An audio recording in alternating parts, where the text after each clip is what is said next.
कल से सनातनियों के चैत्र नवरात्र शुरू हो गए हैं और कल ही बैसाखी भी थी, गुड़ी पड़वा भी था। कई तरह का से कल का दिन मनाया गया। लेकिन इसके एक दिन पहले लालू प्रसाद यादव की बेटी रोहिणी आचार्य का एक ट्वीट आता है जो काफ़ी हैरत अंगेज तो था। हमारे लिए तो था वो हैरान कर देने वाला, और उनके लिए हो या ना हो, क्योंकि जिस तरह से उनका ट्वीट है, वो लालू प्रसाद यादव की बेटी है जो अभी सजा काट रहे हैं चारा घोटाला में, और फिलहाल वो एम्स में भर्ती हैं। नमस्कार हिंदुस्तान, कैसे हैं आप लोग? जिस तरह से राजनीति हो रही है हमारे देश में, जिस तरह से राजनीतिक परिदृश्य बन रहा है, मुझे नहीं लगता असली मुद्दों पे कोई भी फोकस कर रहा है। सब एक दूसरे को ही पे ही इल्ज़ाम लगाए जा रहे हैं, दूसरों को ही दोषारोपण किया जा रहा है, लेकिन अपने को कोई नहीं देख रहा है। इसलिए मैं ये हर बार ये कहती हूँ कि एक आम नागरिक को यहाँ पे जागने की ज़रूरत है। किसी ने राजनीति को अपने बाप की विरासत समझ ली, वो कुछ भी कर रहा है, कुछ भी हरकतें कर रहा है, और कुछ लोग जिन पे हम भरोसा कर रहे हैं वो भी गलत तरीके से राजनीति कर रहे हैं। तो हमें इसका संतुलन किस तरह हो, कैसे हो, एक आम आदमी को सोचना पड़ेगा। हम मानते हैं धर्म, अपने धर्म को पालन करने के बाद धर्म भूख नहीं मिटाता है, लेकिन धर्म इंसान का सर्वोपरि धर्म ही सब कुछ इंसान के लिए है। अगर ऐसा नहीं है तो फिर दूसरे धर्म वाले अपने धर्म को क्यों नहीं मानते? ये हर बार हिंदू को ही क्यों बोला जाता है कि तुम यहाँ समझौता करो, तुम वहाँ समझौता करो। खैर, मैं बात कर रही थी रोहिणी आचार्य की। रोहिणी आचार्य ने एक ट्वीट किया एक दिन पहले कि मैं इस साल कल से रमजान का पाक महीना शुरू हो रहा है और हमने फैसला किया हम पूरे महीने पापा की सलामती के लिए रोज़ा रखेंगे और पापा के उनको जल्दी न्याय मिल सके, इसके लिए हम पूरे महीने जो है रोज़ा रखेंगे। इस पे जब उनको लोगों ने ट्रोल किया तो उन्होंने पलटवार किया कि मैं चैत्र नवरात्रि के भी रखूँगी और मेरे अंदर इतनी हिम्मत है कि मैं नवरात्रे और रमज़ान एक साथ रख सकती हूँ, और मुझे किसी जहरीले नफरत फैलाने वाले कीड़े से कोई फर्क नहीं पड़ता। इस तरह का उन्होंने बाद में पलटवार किया था। इस पे तो मैं नहीं जाऊंगी, मैं इस पे जाऊंगी। पहली चीज़ तो मैं रोहिणी आचार्य को ये कहना चाहूँगी कि इंसान अपने कर्मों का दंड यहीं भुगतता है। शायद कांग्रेस की सरकार होती तो लालू प्रसाद यादव का ये चारों घोटाला कभी भी सामने नहीं आता, उनको उनके किए की सजा नहीं मिलती। उनकी सेहत खराब हो, उसके लिए हम उनकी सलामती उनकी सेहत सही हो जाए, इसके लिए हम माँ से ऊपर वाले से प्रार्थना करेंगे। लेकिन जो तुम्हारे कर्म हैं वो तुम्हें भुगतने पड़ेंगे। ये रोहिणी आचार्य को समझ में आना चाहिए। उसके पापा ने चारा घोटाला किया है। उन अबोल धन जो अपनी भावनाओं को नहीं बता सकते, वो भावनाएं जो मनुष्य समझता है, उनकी भावनाओं को, इनको भूख लग गई है, इनको प्यास लग गई है, हमें उनको समझ के उनको उनकी ज़रूरतों की चीज़ें टाइम टाइम से उन्हें देना पड़ता है। अभी उनका खाने का टाइम है, उनको घास डालनी है, चारा डालना है, उन्हें हमें पानी डालना है, उन्हें प्यास लग रही है, अभी उन्हें बाहर हमें चरगाह में बाहर भेजना है, वो घास चरने जाए कहीं पे अपनी मर्जी खुले मैदान में।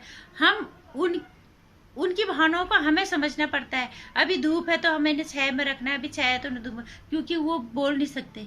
उन अबोल धन का चारा घोटाला किया है रोहिणी आचार्य के पापा लालू यादव ने। ये तो इस जमीन की कानून की सजा है, लेकिन जो असली सजा तो ऊपर वाले की है, वो देगा। और हम भी उसी ऊपर वाले के न्याय पे भरोसा करते हैं कि जो इस तरह से इन अबोल धन जानवरों का चारा तक खा जाए, उस इंसान को उसके कर्म का दंड तो मिलना ही चाहिए। हाँ, तुम उनकी बेटी हो, तुम उनके लिए, क्योंकि उन्होंने जो भी किया हुआ तो तुम्हारे लिए, चाहे उन्होंने घोटाला किया है, उन्होंने पाप किया, वो तो समेट के तो अपनी पीढ़ी के लिए, अपनी औलाद के लिए रखा ना, तो भुगतना तो सबको पड़ता है।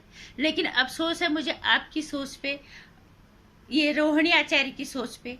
ये कहती है मैं चैत्र नवरात्र और रोजा एक साथ रख सकती हूँ। पहले तो मैं रोहिणी आचार्य को एक बात कहना चाहूंगी, दोनों एक साथ कैसे हो सकते हैं। रोजा मुस्लिमों का है, मानती हूँ अपने धर्म को, उनके लिए उनका धर्म सर्वोपरि है, उन्हें रोजा रखने चाहिए, वो उनके लिए वो पूरा पाक महीना है, और हमारे लिए हमारे नवरात्रि पवित्र हैं। लेकिन मैं ये कहना चाहूंगी कि दोनों एक साथ कैसे हो जाएंगे। रोहिणी आचार्य इस सृष्टि चरित्र से भी ऊपर हो गई। कैसे? मुस्लिम धर्म में रोजा में रात को खाना तो होता ही है, दिन भर करो पानी भी नहीं पीते, खाना तो होता ही, जितना मैंने सुना है। उनको मांसाहार खाने की भी छूट है, जबकि सबको हमारे सनातन धर्म में माता के नवरात्रि सात्विक होते हैं। 9 दिन तक जो पूरे 9 दिन का व्रत रखते हैं वो बिना खाना पिए खाए, पानी तो पीते, वो अन्न नहीं खाते। ये लहसुन प्याज तक हम लोगों के घरों में नहीं आता जो पूरे नवरात्रे रखते हैं। तो रोहिणी आचार्य ने ये कैसे कर दिया, तो बहुत बड़ी अजूबा होगा। ये करके दिखा दे, फिर नवरात्रे और रमजान एक साथ करके दिखा दे। ये नवरात्रि भी रख लेगी और रमजान भी रोजे भी रख लेगी। ये किस तरह की मानसिक बीमारी की ग्रस्त तुम लोग हो। तुम लोगों को राजनीति विरासत में मिली है, तो तुमने इसका उल्टा सीधा इस्तेमाल करने में लग गए हो। सबसे पहले मैं ये बात कह रही हूँ, मैं भी, हम भी किसी धर्म के प्रति नफरत नहीं फैलाते। उन्हें अपने धर्म से प्यार है, हमें अपने धर्म से प्यार है। लेकिन मैं रोहिणी आचार्य को एक बात कहना चाहूंगी, उसको एक बात तो पता होनी चाहिए, उनकी कौमी एकता कितनी मजबूत और कितनी सशक्त है।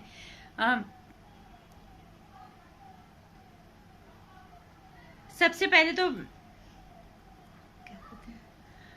हमारे माता के जो होते हैं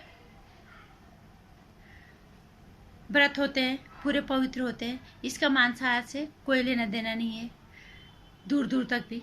और जबकि रोजा में रात को मांसाहार कुछ भी वो खा सकते हैं, भले वो दिन भर पानी की बूंद भी न पड़े, लेकिन रात को वो कुछ भी खा पी सकते हैं, मांसाहार भी छूटा। और जबकि हमारे यहाँ पवित्र नवरात्रों में लहसुन प्याज तक घरों से बिल्कुल रसोई के आसपास जो लोग शिद्दत से करते हैं नहीं लाते।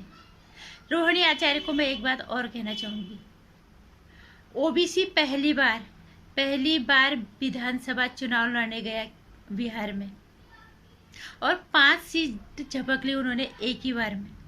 तुम उन्हें खुश करने के लिए अपने धर्म को भी भ्रष्ट कर रहे हो, और उनके भी। न तो तुम उधर की हो पा रही हो, न तुम इधर की हो पा रही हो। ये सवाल तो तुम्हें मुस्लिम भी पूछेंगे ना, तुम दोनों एक साथ कैसे कर सकती हो। तुम उन चंद लोगों को खुश करने के लिए हिंदुओं के मन में अपने लिए नफरत पैदा कर रही हो। निश्चित रूप से नफरत तो होगी। तुम नवरात्रे और रोजा, मैं मानती हूँ उनके लिए रोजा बिल्कुल उनके हिसाब से बिल्कुल पाक है। रोजा में रात को मांसाहार कुछ भी खाने का वो है, और माता के नवरात्रि में ऐसे कैसे होते हैं, ये जो सनातनी है उसको सबको पता ही है। तो मैं कहना चाहूंगी रोहिणी आचार्य को, ये कैसे संभव है, जरा करके दिखाए।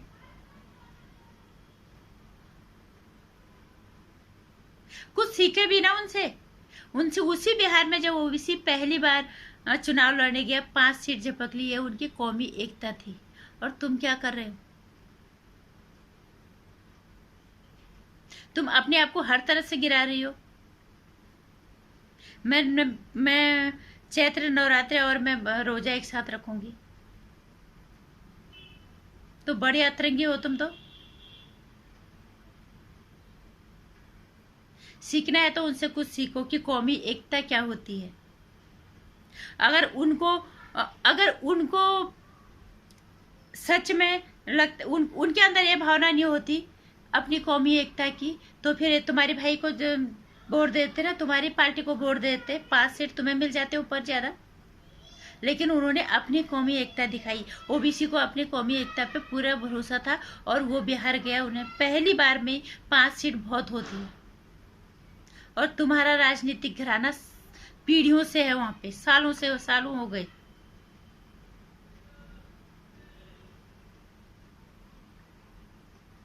तो नफरती कीड़ा जो है नहीं है, ये तो अलग बात है। अपने अपने धर्म को सब मानते हैं, लेकिन तुम तो ना इधर की रहे ना उधर की रहे, न घर की न घाट की।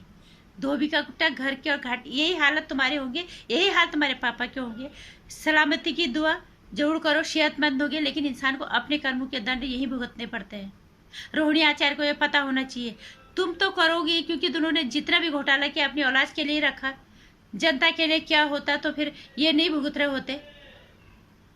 जब इंसानों का तो खाया, इंसान क्या, तो अगर तुम किसी इंसान से कुछ छीन लेते हो तो वो बोलने की हिम्मत रखता है, वो ताकत, लड़ने की हिम्मत रखता है कि इसने मेरा हक छीना है, मैं लड़ूं। वो लड़े या ना लड़े वो अलग चीज है, उसके अंदर बोलने की क्षमता होती है। एक अबोल धन जानवर का चारा खा के बैठे हैं लालू प्रसाद यादव। ये तो सिर्फ इस धरती का कानून है, ऊपर वाली की सजा तो अभी बाकी है। मैं ये कहना चाहूंगी, रोहिणी आचार्य जैसी महाज्ञानी महापंडितों को मैं इसको तो सच्ची में महाज्ञानी ही बना देना चाहिए। ये जो दोनों एक साथ कर लेगी, रोजा भी और चैत्र नवरात्रि भी। तो आम नागरिक को उठ के जागरूक होना है। ऐसे राजनीतिक जो अपनी विरासत को संभालने के लिए तड़प रहे कि हम राजनीति में आए, हम इसको संभालें, और गलत तरह से संदेश दे रहे हैं देश को।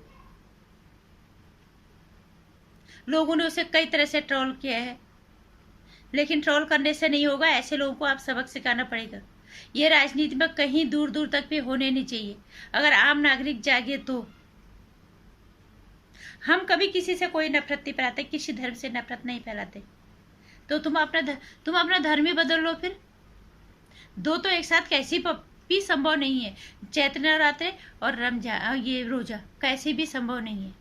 इसमें मांसाहार की बिल्कुल खुला छूट है। रात को वो लोग दिन भर भले हो पानी की बूंद भी ना पीते हो, लेकिन रात भर ये लोग रात को फिर कुछ भी खाते हैं। इनको सब छूट है। माँ के नवरात्रे पवित्र होते हैं।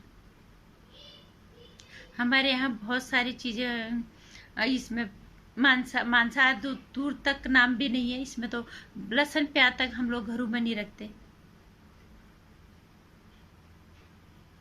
और पति पत्नी भी कभी भी साथ नहीं रहते, सबको पता है। जबकि मैंने कहीं पे ये सुना था कि रोजा में ये सब छूट है इन्हें।